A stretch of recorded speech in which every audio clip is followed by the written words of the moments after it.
Master గారైన ఈ లక్ష్మణ గారిని కూడా వేదిక మీద ఆహ్వానిస్తున్నామండి. మేడం గారిని కూడా సన్మానించవలసిందిగా కోరుతున్నాము. అదేవిధంగా యోచిత ఇన్స్టిట్యూట్ హెడ్ గారైన యోచిత మేడం గారిని కూడా వేదిక మీదకి ఆహ్వానిస్తున్నాం. వారిని కూడా సత్కరించవలసిందిగా కోరుతున్నామండి.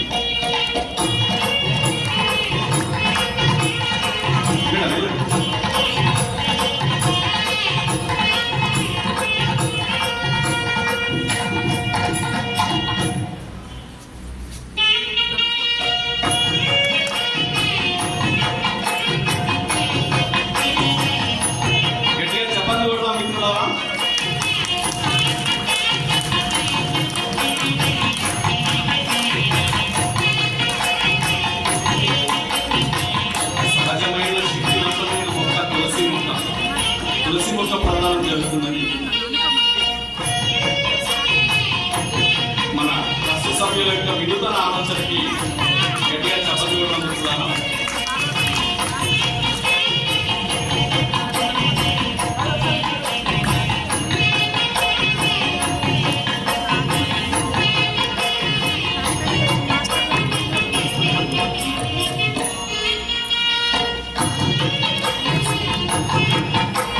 అదేవిధంగా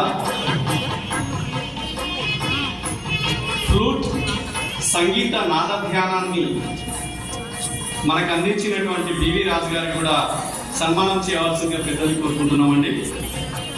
సార్ బివి రాజు సార్ దయచేసి స్టేజ్ మీదకి రావాలి త్వరగా.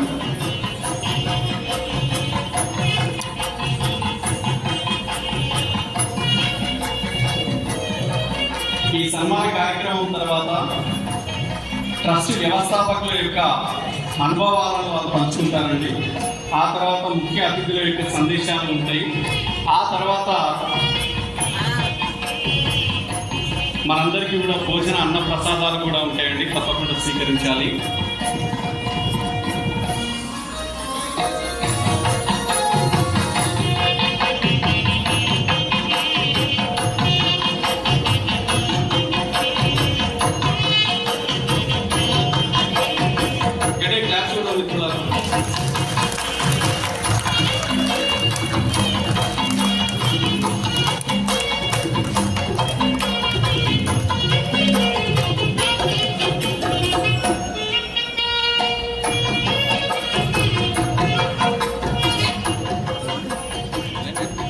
ఇప్పుడు కార్యక్రమంలో భాగంగా హిమాలయ అమరగురు ఆర్య శ్రీ మహావతార్ బాబాజీ ట్రస్ట్ నిర్వాహకులు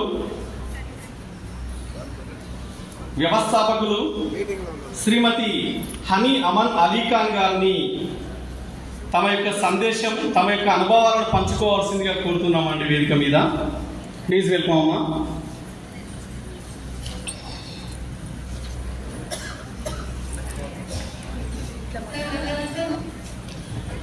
thank you so much masters.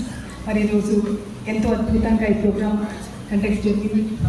మరి బాబాజీ గారి సెలబ్రేషన్స్ పరంగా ఎంతో అద్భుతంగా మరి నృత్య ప్రదర్శన, శాకాహారాలు కూడా పార్టిసిపేట్ చేసిన మాస్టర్స్ అందరికీ, అలాగే వేదికను అలంకరించిన పెద్దలందరికీ, ఇక్కడ చేసిన ఆత్మ బంధువులందరికీ నా హృదయపూర్వక ధన్యవాదాలు.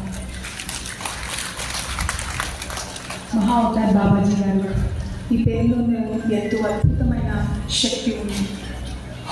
ఈ భూమి మీద అనేక మంది ఇక్కడికి ఇచ్చేసి మనకు మానవులకు వారు ఒక అద్భుతమైన జ్ఞానాన్ని ఇవ్వడానికి అనేకమైన రూపాలు తీసుకుని ఈ గుడి నుంచి తిరిగి మన కోసం వస్తారు.